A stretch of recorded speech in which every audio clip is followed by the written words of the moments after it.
certainly useful to have trees to provide shade. They cool buildings, they cool the surrounding area. As well as sequestering carbon dioxide, they're also very useful in taking other pollutants out of the atmosphere.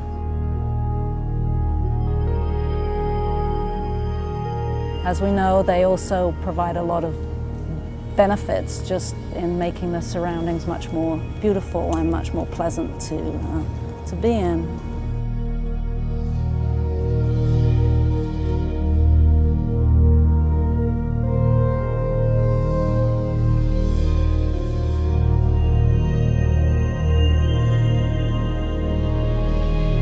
I'm Helen Cox. I'm Associate Professor in the Geography Department, and I've been working with the Institute for Sustainability.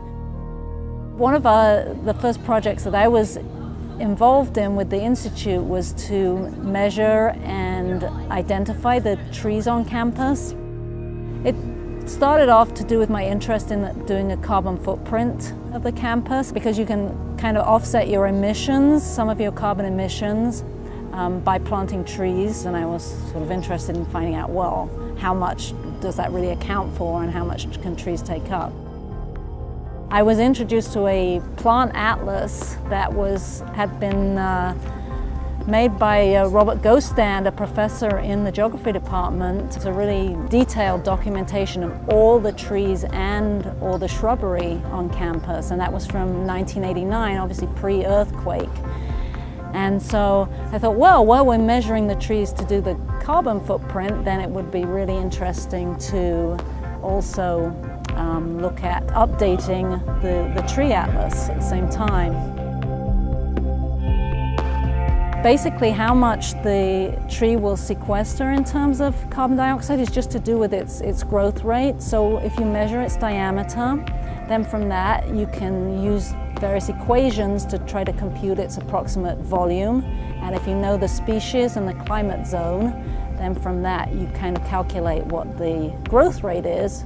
And then if you know the density of the wood, you can find out how much mass the tree grows each year. And from that you know what proportion of that's carbon, and basically it's fairly simple calculation. So it turns out that the average tree here probably sequesters about 40 kilograms, 90 pounds or so of carbon each year. And we have about 3,600 trees on at least the south part of campus, which means that those trees sequester approximately 150 tons of carbon dioxide each year. We're hoping that will inspire the organization to plant more trees. It's also been a lot of fun working with a group of students that have been really dedicated and really obviously enjoyed the project.